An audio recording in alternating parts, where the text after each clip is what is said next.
ছেলে আমার মস্ত মানুষ, মস্ত অফিসার, মস্ত ফ্ল্যাটে যায় না দেখা এপার ওপার।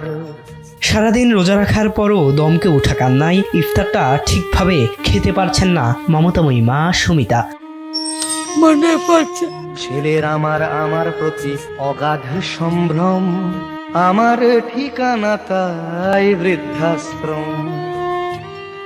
ছেলে ভাই বোন যে সন্তানের জন্য আকুল হয়ে কাঁদছেন সুমিতা, সেই সন্তানই তাকে ফেলে রেখে গেছে রাস্তার ধারে। সেখান থেকে তার জায়গা হয়েছে বৃদ্ধাশ্রমে। সন্তান নিষ্ঠুর হলে কি হবে, মায়ের মন তো মানে না। মুখোমুখি আমি খোকার বৃদ্ধাশ্রম। মমতার সবটুকু উজাড় করে সন্তানকে বড় করেছিলেন সুমিতা। বুক বেঁধেছিলেন স্বপ্নে। সেই সন্তান আজ প্রবাসী, মস্ত বড় মানুষ। অথচ মাত্র 3 ফুটের পালঙ্কে জায়গা হয়নি মায়ের। খোঁজও নেন না বৃদ্ধাশ্রমে পড়ে থাকা মায়ের। একজন দুজন নয়, সুমিতার মতো এমন 100 বৃদ্ধা সন্তানের জন্য চোখের জল ফেলে মৃত্যুর অপেক্ষা করছেন। এই হতভাগা মায়ের শেষ আশ্রয় আপন নিবাস। এখানে যারা আছেন তাদের গল্পগুলো প্রায় একই সুতোয় গাঁথা। রক্ত মাংসের মানুষগুলো আজ সমাজের আবর্জনা হয়ে ধুঁকছে। সন্তানরা হয়তো বিত্তবৈভবে মস্ত বড় হয়েছে, কিন্তু মানুষ হয়ে উঠতে তারা চরমভাবে ব্যর্থ। বিদেশে চলে 1.5 বছর মনে করে না। দেখতে যাবেন? হ্যাঁ ছেলের দেখতে যাবেন? হ্যাঁ যাবো, একবার যাবো। ছেলে সন্তান কয়জন? আমার কেউ নেই, আমরা কেটা দেখার কেউ ছিল না। আমি পথে পড়েছিলাম। স্বামী ছিল, স্বামী মারা গেছে, মা বাবা মারা গেছে, ভাই বোন কেউ নেই। অপেক্ষা আর দীর্ঘশ্বাসের এই নামই কি মাতৃত্ব? আপন নিবাসের এই মায়েদের নীরব কান্না হয়তো কোনোদিন পৌঁছাবে না সেই দামি অট্টালিকাগুলোতে। তবুও মায়েরা দোয়া করেন তাদের সন্তানরা যেন ভালো থাকে, কারণ মা তো মাই। বৃদ্ধাশ্রমে খাবার আসে, সন্তান আসে না।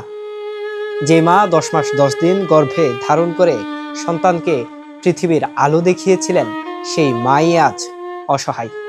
কারোবা সন্তান থাকলেও তাদের দেখার মতো কেউই নেই। হয়তো বৃদ্ধাশ্রমে আসলেই বোঝা যায় পৃথিবীটা কতটা নিষ্ঠুর।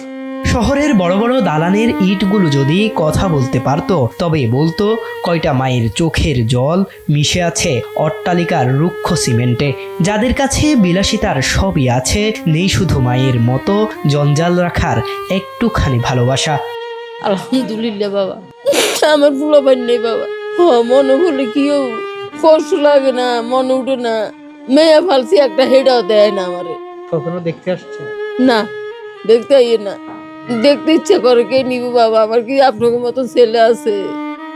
মায়ের দোয়া তো কখনো বৃথা যায় না, কিন্তু মায়ের চোখের জল কি খোদার আরশ কাঁপায় না? প্রশ্ন থেকেই যায়। আমি একদিন টঙ্গী রেল স্টেশনে একটা মাকে দেখেছি, পোকা ধরা পছন্দ ধরা। সে ভিক্ষা চায় না। সেখান থেকে দাঁড়িয়ে মনে হলো যে এই মানুষগুলোকে কেউ স্পর্শ করে না, এই মানুষগুলা খাবার চাইতে পারে না, এই মানুষগুলার এই পোকা পছন্দ কেউ দেখে থুতু ফেলে, ছিছি করে। তখন বললাম যে না, এদের জন্য কিছু করা দরকার। এই মানুষের জন্য আমি সমাজের উচ্চ পর্যায়ের মানুষের কাছে যখন সহযোগিতার কথা বলেছি, তখন বলছে আপনি পাগল নাকি? বলছে ভিক্ষা করে খাওয়াবেন। 2-3 দিন কাঁদছে এই ব্যাপারটা নিয়ে, যে চোখে পানি আসছে। আমার ভিক্ষায় যদি ওদের জীবন বাঁচে, তাহলে আমি তাই করবো। মায়ের নিঃশ্বাস যখন দীর্ঘশ্বাস হয়ে ঝরে, তখন সেই বাড়ির দেওয়ালগুলো হয়তো নীরবে কাঁদে। শৈশবে যে আঙ্গুল ধরে পৃথিবী চিনিয়েছিলেন মা, আজ সেই আঙ্গুলগুলোই কাঁপছে অবহেলায়। পৃথিবী আজ বড্ড অচেনা তাদের কাছে। জাহিদুল ইসলাম আরিফ, সময়ের আলো, ঢাকা।